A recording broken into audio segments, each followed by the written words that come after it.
Okay, this is an exterior receptacle outlet, duh, and this is an extension cord. This is GFCI protected, I think. An extension cord with a timer on it. Extension cords should not be used in permanent applications. This receptacle is supposed to be reserved for servicing these units. You might use it on a temporary basis, but it looks like this extension cord has been buried underground and gone out to provide, you know, novelty lighting, party lights, and a permanent application over there. And I get it, it looks pretty and it's on a timer and it comes on and it shows off the socializing area. It's just real romantic, and but that's not the way it should have been wired. It's just not the way it should have been wired. But we're here for the condensing units, which need to be cleaned. Okay, this is number 2 and number 3 condensing units, and number 2 is 2 tons and number 3 is 4 tons. Now number 3's got an issue because the main disconnect is located behind it. It's supposed to be over to the side, but within sight. This one's over to the side, but within sight. There we are. So just come in here like that. This is our data plate.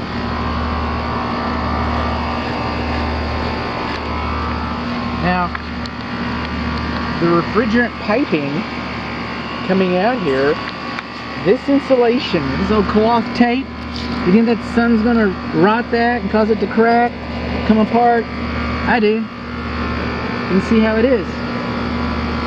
This is a brand new Texas law.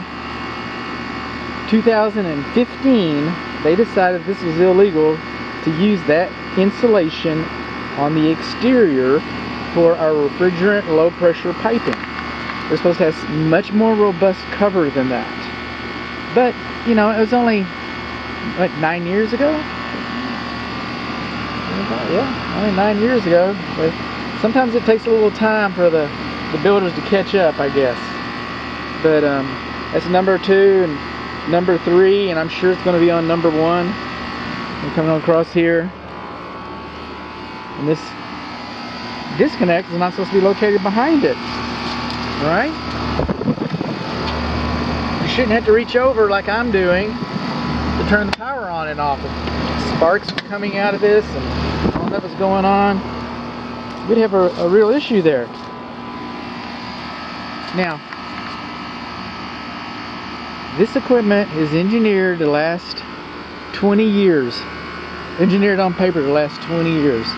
But Las Vegas and this part of Texas, we feel grateful for 14. 14 years is about all we expect to get out of the system.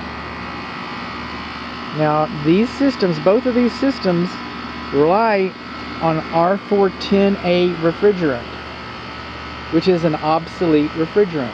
They still have stockpiles, no longer manufactured, no longer imported into the United States. They have stockpiles, they'll be able to work on it. What they don't have stockpiles of is these units. They don't have stockpiles of parts in these units like compressors or the coils. You'll probably always be able to get a fan motor, but anything to do with the obsolete 410 refrigerant, okay, as those parts diminish, they're coming off the shelves. I mean, they're bought off the shelf. They will not be replenished. They will be replaced with something else. I do not know what exactly. Now, that house has 410.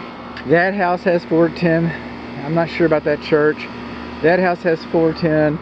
So it's everywhere, you know. I mean, it's kind of, there's nothing illegal about it, but I'm just telling you it's an obsolete product. I'm also telling you that this equipment, all of this equipment, should have been registered with the manufacturer within 90 days. And maybe you can get a 1-year extension because it's a 1 year and you're doing your final sign-off, and you consider that, you might be able to mouse the numbers or something, but the builder should have already registered your condensing units, your furnaces, your evaporator coils, and any other auxiliary equipment like humidifiers or dehumidifiers or anything like that, fresh air induction vents, all that stuff should have been registered with the manufacturer to get your extended warranty, because this is an obsolete system. You want an extended warranty. It's free, doesn't cost you anything. And I've got an air conditioning friend that tells me he does thousands upon thousands of dollars of warranty work that his clients, his customers, had to absorb. It should have been warranty work, but it wasn't registered.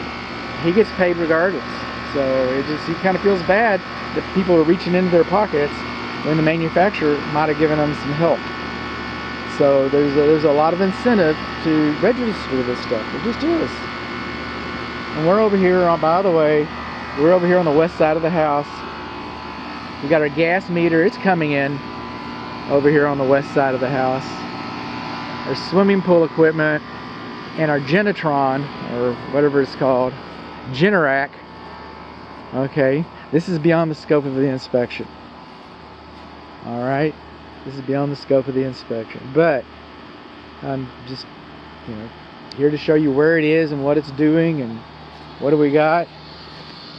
And by the way, let me see if I can stick my nose in here somewhere. Looks fine.